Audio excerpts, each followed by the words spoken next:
సుస్వాగతం. స్ఫూర్తి Indian news. Tirupati జిల్లా రేణిగుంట పరిధిలోని తారకరామనగర్లో నేరాల నియంత్రణకు పోలీసులు భారీ స్థాయిలో కార్డెన్ సెర్చ్ నిర్వహించారు. జిల్లా ఎస్పీ సుబ్బరాయుడు ఆదేశాల మేరకు డీఎస్పీ శ్రీనివాసరావు పర్యవేక్షణలో ఈ ప్రత్యేక ఆపరేషన్ చేపట్టారు. ఈ కార్యక్రమంలో eagle team, dog squad, revenue సిబ్బంది సహా సుమారు 250 మంది పోలీసు సిబ్బంది పాల్గొని గ్రామంలోని ఇంటింటా మెరుపు తనిఖీలు నిర్వహించారు.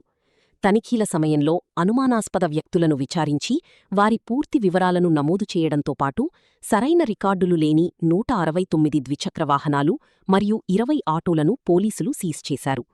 పాత నేరస్తులు, అనుమానితుల కదలికలపై ప్రత్యేక నిఘా ఏర్పాటు చేసిన పోలీసులు ఈ ఆపరేషన్ను జిల్లా ఎస్పీ స్వయంగా పర్యవేక్షించడం ప్రాధాన్యత సంతరించుకుంది.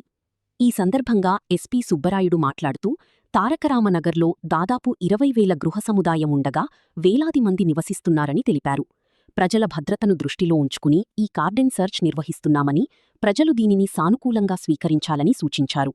సమాజంలో కొంతమంది చేసే నేరాల వల్ల మొత్తం ప్రాంతానికి చెడ్డపేరు వస్తుందని, అలాంటి వ్యక్తులను గుర్తించి కఠిన చర్యలు తీసుకోవడం ద్వారా ప్రాంతానికి మంచి పేరు తీసుకురావడం పోలీసుల ప్రధాన లక్ష్యమన్నారు.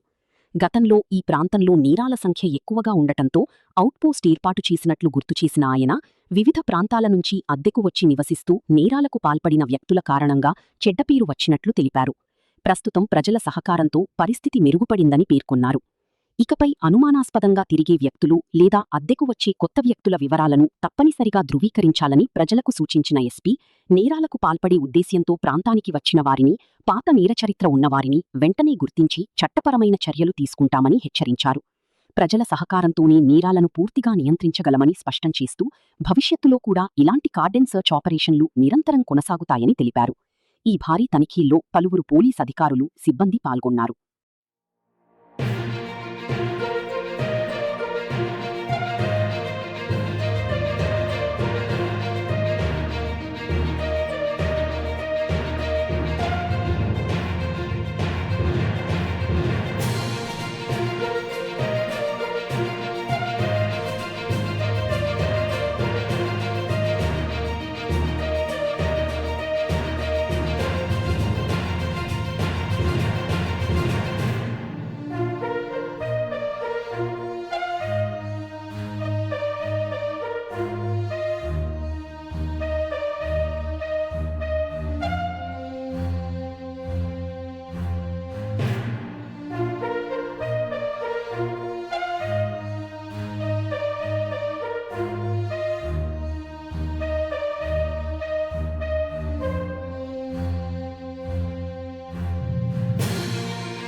మరి ఈ వీడియో మీకు నచ్చినట్లయితే సబ్స్క్రైబ్ చేసి, లైక్ చేసి, కామెంట్ చేయడం తప్పనిసరిగా మర్చిపోవద్దు.